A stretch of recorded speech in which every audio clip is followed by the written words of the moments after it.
High, up in the sky, just beneath the clouds and the towering sky bridge over the city, there's a great view of it all. Long horizon, tall trees, and glimpses of other settlements far, far away. Much closer, here, a lot of movement can be seen down under. Busy streets, working common folks, and a lot of calming yet resounding city noise during the sunny day.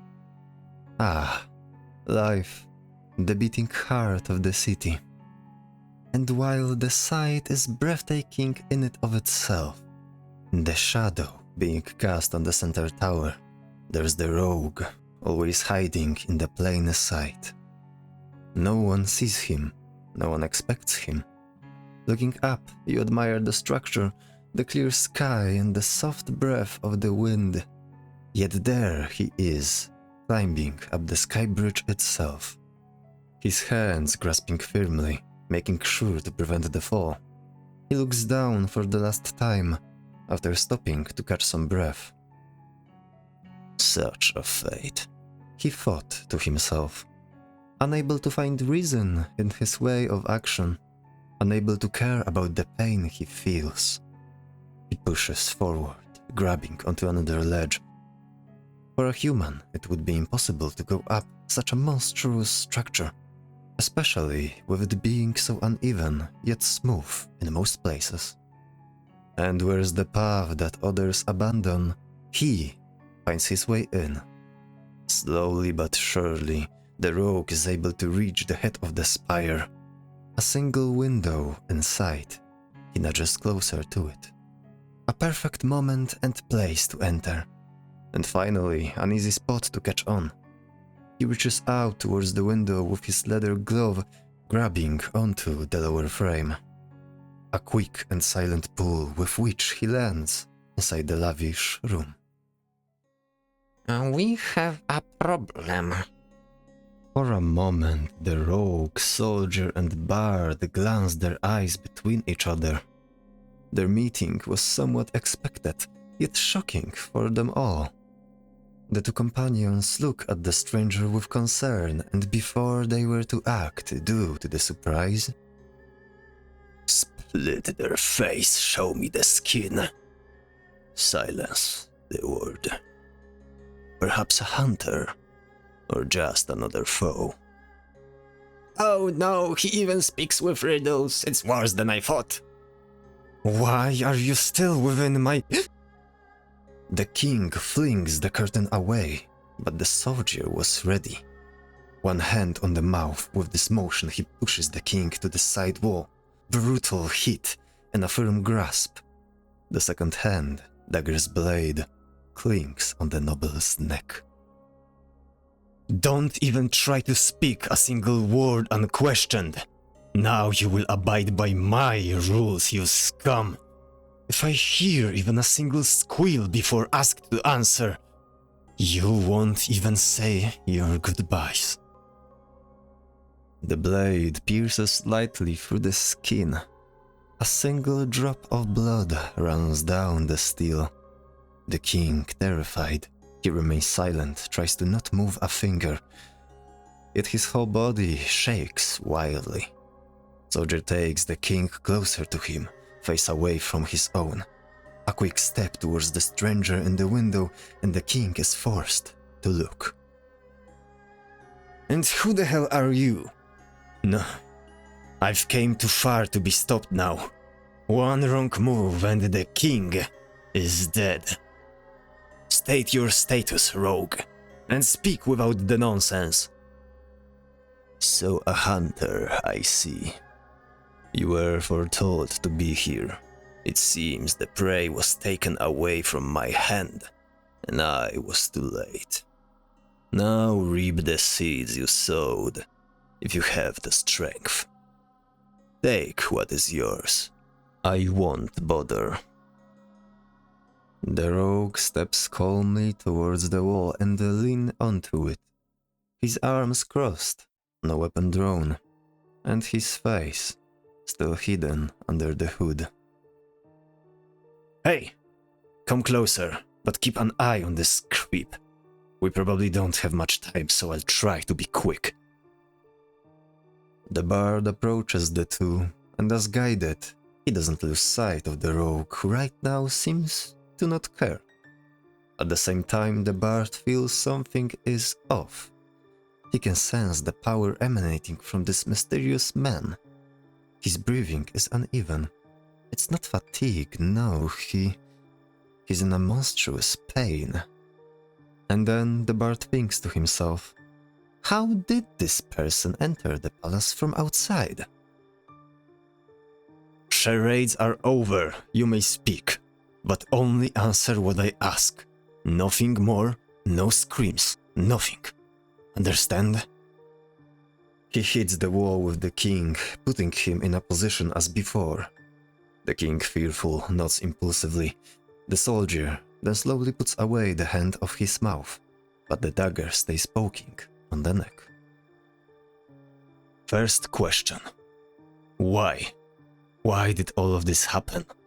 The Truebloods were your people, not any monsters. What was the real point of this manslaughter? Do you really have to ask that? Don't you see it? You, me, all of us, all of our people, we were just mortals. The Truebloods are monsters. They were and still are much more powerful than we could ever imagine. I saw their power firsthand, and you too should know what they are capable of. Your eyes, this look you give. You are not of the purifiers. This armor of yours, so who are you? The soldier strikes the wall loudly with his gauntlet, silencing the king. I'm the one asking questions now. This is the last warning, scum. Break the rule once more and your bones will meet the same fate. I'm sorry, please don't hit me. The king covers his face in panic as the soldier quickly changes his tone and catches a breath. Second question. Was that your decision? Is there anyone else behind it?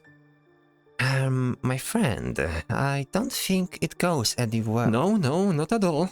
It was all me. I only listened to myself. I'm the king, for God's sake. You might be right, friend.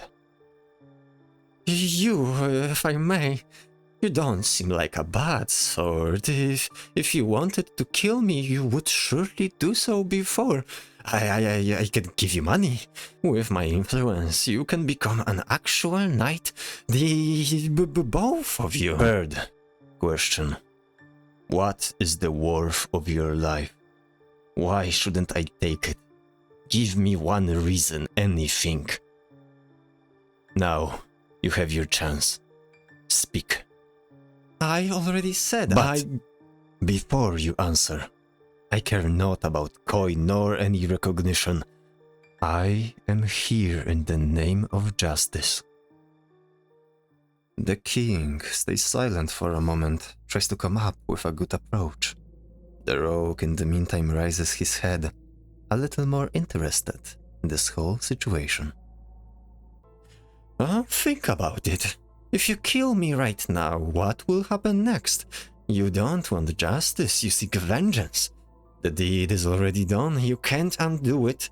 Nothing, I say nothing, will change in the grand scheme of things. People need me to survive, to have hope. If I'm gone, you'll only sow the chaos in these lands. And you'll probably end up dead yourself. This won't go unnoticed. I am the king of Toma. The soldier loosens his grasp. He came to this place with his previous mindset. Everything was planned, yet the words of a Trueblood, Mayor Ronan, sticked with him for this whole time. He doesn't want to kill.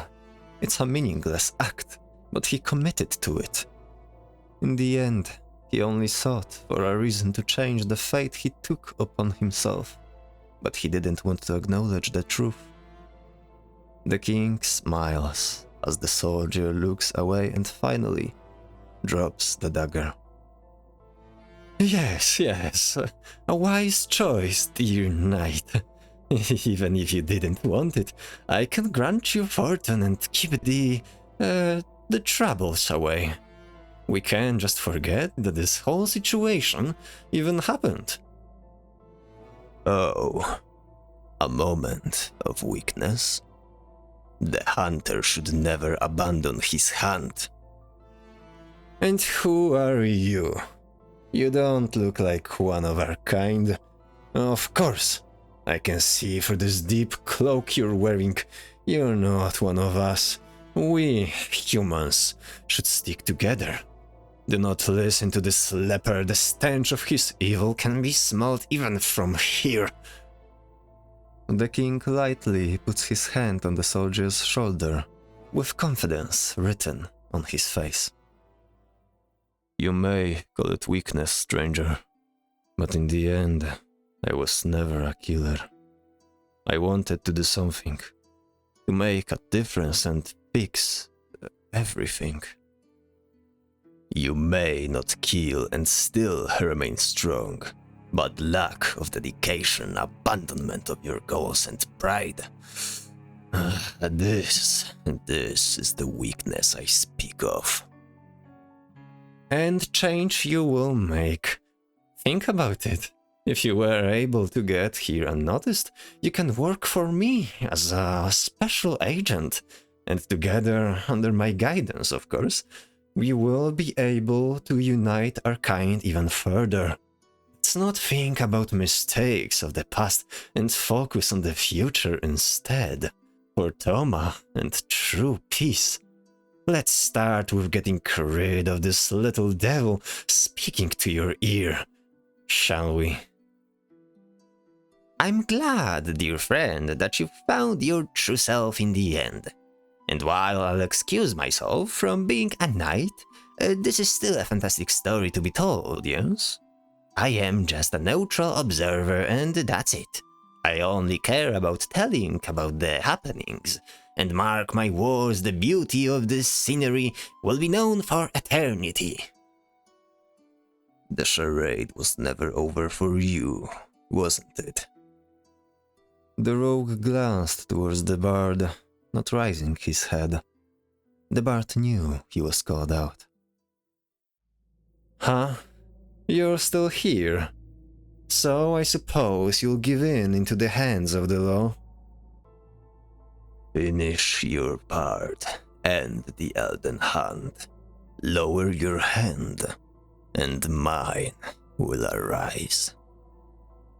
The rogue slowly raises his hand. In an instant, a shadow underneath him lunged deeper into the room and disappeared after reaching the shadows there. The king felt fear once more, and in a matter of seconds his eyes became bloody. His head started shaking from an unknown force as he tried to fight it, his neck being slowly impaled from inside by red and black spikes of non-reflective substance. And then, just like that, his neck snapped to the side, stopping all the shivers. The king's lifeless body fell onto the ground, underneath the soldier's feet. Struck with shock once again, the soldier reaches for his weapon and draws the sword pointed at the rogue. What did you do? The burden of your choice ended up too heavy for you. I took it off. I don't mind to carry it. I'll repeat it only once. What did you do? Your hands are free. After the killer meets his end, his past with him.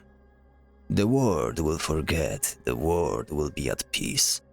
Take your chance, enjoy your new life. No need to thank me. The rogue calmly stands straight and starts to stretch his body, grunting while still in a lot of pain.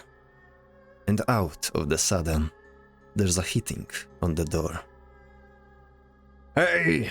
Open up! Ah, they barricaded themselves. Get the battering ram, quick! Oh, not good. We ran out of time. The soldier thinks quick and decides to leave the rogue be, for now. Alakim, cast a spell, any spell. Make us invisible or something. I can't. This armor is too uncomfortable. I wasn't joking when I said I feel my passion and magic being drained out of me because of it. Help me get rid of it. The bard tries to doff the heavy armor, but there is no use. The soldier sees the barricade getting weaker and decides to run to it and hold it. I'll try to hold them off. But be quick. I won't be able to fight them back for long. What do you think I'm doing? You of all people should know how long it takes to... In his struggle, the bard turned to the side, and when he opened his eyes, the rogue was standing just before his face. When did you... The rogue struck the bard into the chest, launching him few meters away, closer to the soldier. The bard didn't move for a second, but then took a deep breath, as if he woke up from a nightmare. Oh, what happened? A little confused, he placed his hand on his chest, only to find out a giant crack in the armor, which went through the whole plate. My parting gift to you. Freedom. Its prelude. The rogue puts down his arm, exiting the fighting stance, then turns around and approaches the window, his hand on the upper frame, one leg over it. The last turn towards the soldier. Oblivion leaves no trail, only tracks of the unknown, the marks of the unseen. When the world will stop its silence, only one will remember, for his fate is destined to be forgotten too. With most of his body over the frame still turned to the soldier, the rogue makes a free fall with his eyes closed. What the? Alakim, are you alright?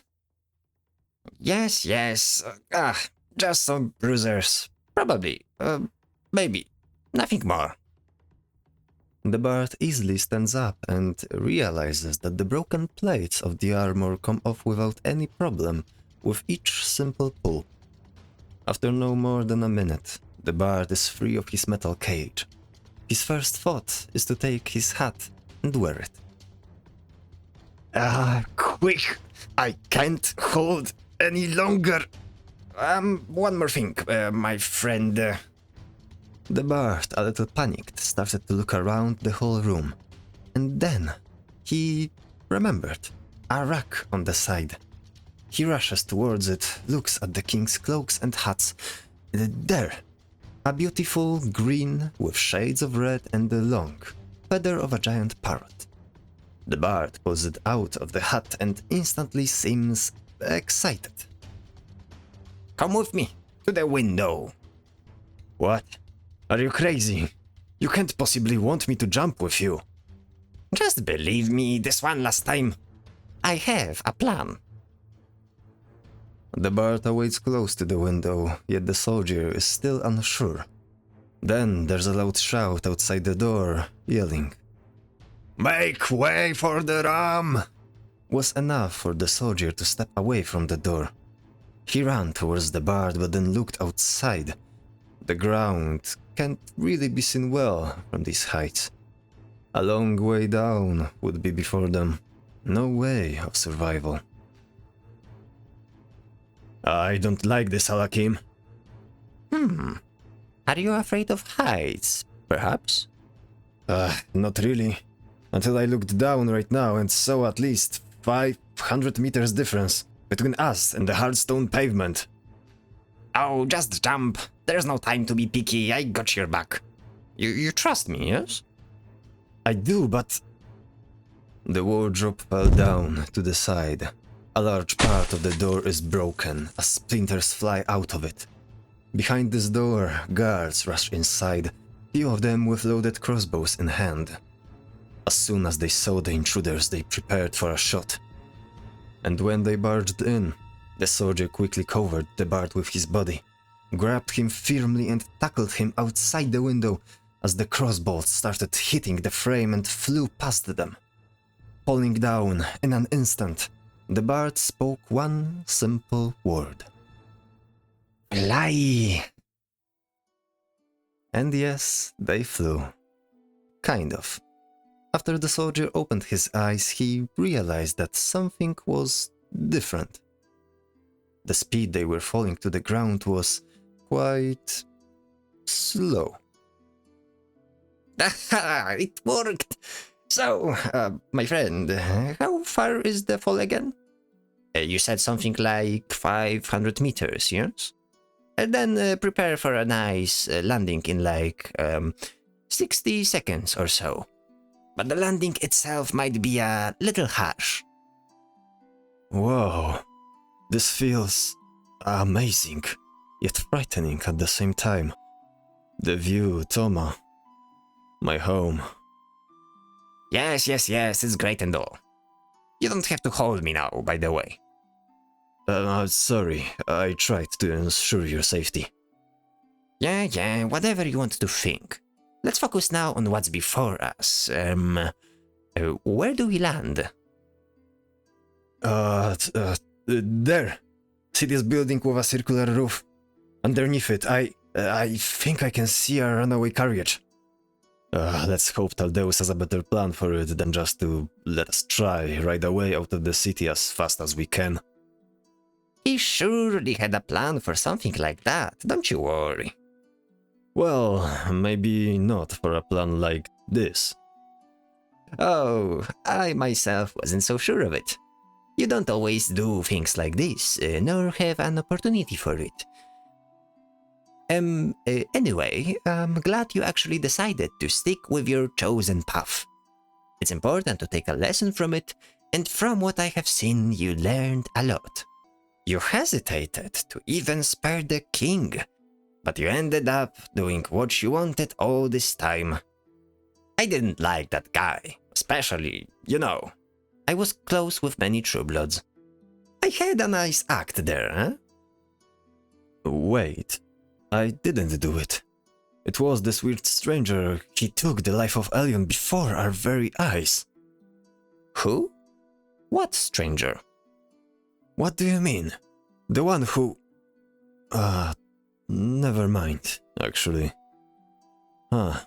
He said something in the end. I don't really remember what exactly, but I have a hunch this should stay with me. But what did he mean by it? If I will be the only one to know, how does it change the fact that... The spell stopped, and both of them had a hard landing on the rooftop. After hitting it a few times and going down to the ground, they tried to grab onto anything, but they failed to. Another unpleasant fall, and this time straight to the ground. The bard unconscious, while the soldier barely holds his breath. No one seemed to notice this whole situation, other than 3 knights who quickly rushed to their aid and helped them get on the carriage. But wait, the soldier's mind is still present. Something feels off to him. 3 of them? Hey, Taldeus? How did you... What are you doing here? I was waiting here for you. But there's a long way to go down the palace and the party. How? Don't worry about it now. Long story short, I was never at the party. Rest for a bit. You look awful right now. Your friend looks worse, but don't worry. He's alright. The soldier's eyes are getting heavy. The pain of every single move makes him want to stop the struggle. But he knows he is in good hands now. He can rest. After being brought back on the carriage, it starts to move. Taldeus took the soldier's helmet off, as his consciousness already faded away.